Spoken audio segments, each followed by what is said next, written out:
Halo Sobat Stories, jika hari ini masih percaya dengan hal-hal gaib dan tak terlihat kasat mata, itu tidak salah.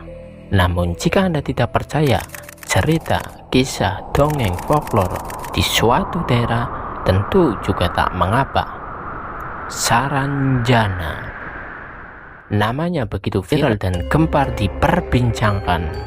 Sebuah kota yang diketahui dari alam dimensi lain. Kini banyak publik mulai tergoda.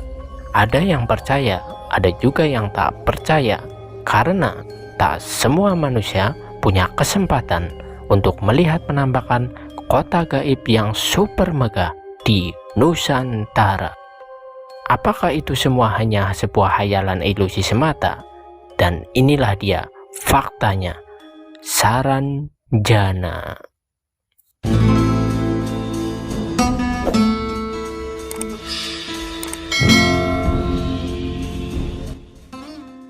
Saranjana, sebuah kota gaib yang konon terletak di Pulau Kalimantan Selatan, Kabupaten Kota Baru, Kecamatan Pulau Laut, dan berada tepatnya di Desa Oka-Oka. Ada yang sudah pernah ke sana? Kalau belum, semoga lain waktu bisa ke tempat itu.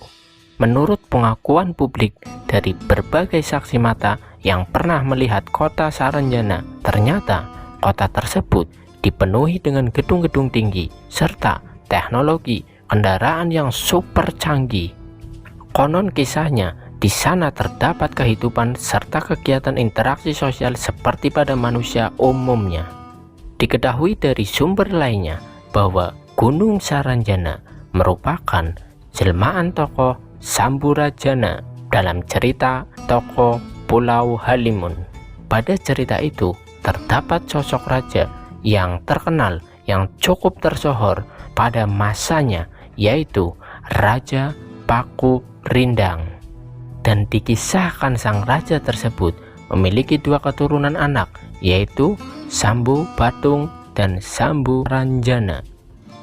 Dan anak inilah yang diduga menjelma sebagai Gunung Saranjana. Dan terdapat data pada tahun sekitar 1845, seorang peneliti dari anggota Dinas Kehutanan Hindia Belanda yang bernama Salomon Muller yang berkewarganegaraan Jerman. Beliau sedang ditugaskan untuk meneliti flora dan fauna yang ada pada daerah tersebut. Namun setelah penelitian di pulau tersebut, beliau membuat skema peta yang sempat diperbincangkan. Karena pada peta atau map yang digambarkan Salomon Muller terdapat sebuah nama, yaitu Tanjung Saranjana. Tanjung Saranjana terdapat di pesisir pulau berdekatan dengan Pulau Kijang dan Pulau Kerumputan. Akan tetapi kalau kita coba tengok berdasarkan map tersebut, Saranjana hanyalah berupa hutan bersemak belukar yang tak terlihat seperti pada cerita-cerita yang ada, yaitu kota yang super megah. Dan inilah beberapa pro dan kontra dari pengakuan publik yang konon pernah berjumpa, bahkan pernah masuk ke dalam portal dimensi kota Saranjana. Ini itu murni bukan editan, itu fotonya ori. Kemudian yang kedua, masalah itu bayangan apa dan apa, kami berdua juga tidak tahu. Dan yang menyatakan ini pun videonya kita yang bilang di Saranjana, itu bukan dari kita kok. Pamang dulu, Ya. sering saya bawa jalan, ya kalau hari malam Jumat, kalau sudah sembahyang maghrib, datang di rumah pakai mobil, diambil saya baru jalan-jalan keliling kampung, sampai ke Palangkaraya, langsung ke Palu, kalau di sana kecamatannya, saya punya KTP dari sana. Kini KTP dari sana. Bismillahirrahmanirrahim. Bahasa Arab. Ya. Terus Tapi gue ini Pak, maaf ya, enggak. karena Bapak yang tak dilihat di sini, ada di sini 3. Inilah letak di mana yang menurut orang sekitar adalah pintu atau portal dimensi untuk menuju kota Saranjana. Sekilas hanyalah pepohonan rindang biasa saja, tapi percaya tak percaya, itulah kenyataannya. Tak sedikit sejumlah pengalaman dari berbagai musisi tanah air juga konon katanya pernah manggung di kota gaib tersebut. Dan inilah deretan beberapa musisi yang pernah manggung di kota tersebut. Waktu kita datang ke sana itu 2005, sama ada band. Penontonnya itu 12 ribuan, 15 ribu. Yang membuat gue tergetar itu adalah ketika stadion itu pintunya cuma satu. Selesai manggung, lagu terakhir, beres 2 lagu, 3 lagu, tangan. Ya pokoknya nggak kayak biasanya lah. Kok muka-muka orang di sini aneh, kayak kosong ya. Langsung roadman berhentiin. Stop. Kenapa? Itu perang santet. Nah, begitu jalan, itu lapangan udah sepi. Itu udah sepi.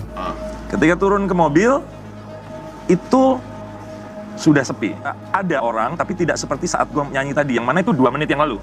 Iya, tidak sepi, tapi tidak masuk akal. Setelah mendengar pernyataan dari beberapa musisi tersebut, bertambah pula tingkat kemisterian kota gaib Saranjana. Namun tak kalah mengejutkan, salah satu tokoh spiritual yang kerap melakukan perjalanan spiritual batinia juga berhasil mengungkap data yang mengejutkan. Inilah dia pernyataannya. Iya, yang menjaga Kaisar Basita di sana tuh. Salah satu raja jin yang menjadi pasukannya Nabi Sulaiman. Kaisar Basita itu seperti kita ketahui memang raja yang luar biasa, jadi jin yang luar biasa yang banyak menjaga harta-harta di dunia. Tapi di sini yang membuat saya kagum, kenapa dia mau menjaga Sanjana? Berarti begitu besarnya aura di Sanjana dan begitu hebatnya sambung Sanjana tersebut, rajanya tersebut di sana. Itu loh, karena memang energinya kalau untuk perekonomian bagus, karena memang dari Sanjana ini memang sangat kaya raya sekali tanahnya. Ya, apapun yang kalian tanam itu akan memetik panennya, intinya seperti itu. Karena memang karomanya di tanah dan memang untuk pertaniannya tuh luar biasa di sana.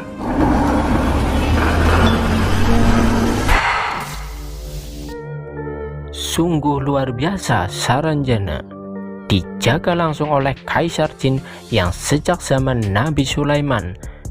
Dan berdasarkan pernyataan tersebut bahwa di kota Saranjana hasil kekayaan sumber pertanian itu sangatlah pesat. Dan kerap diberitakan di akhir-akhir ini bahwa akan ada pembuatan film bertajuk Saranjana.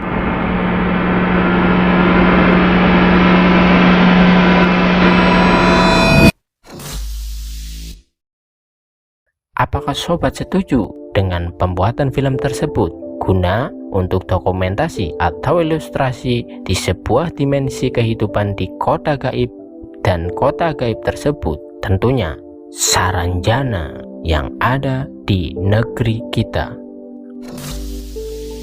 Kalau boleh menarik kesimpulan dari kota Saranjana, kota yang dipenuhi gedung-gedung mewah dan berteknologi canggih itu, rasanya tak jauh berbeda dengan suatu negeri, yaitu negeri Wakanda yang ada di salah satu cerita film yang sempat viral, yaitu Black Panther. Atau mungkin juga ini gambaran negeri kita di masa yang akan datang, di mana negeri kita akan maju pesat berkembang dan akan kembali jaya menjadi pusat peradaban manusia, yang dimana kita sudah mendengar desas-desus tentang pemindahan ibu kota ke Pulau Kalimantan. Apakah ini ada kaitannya? Hanya waktu yang dapat membuktikannya.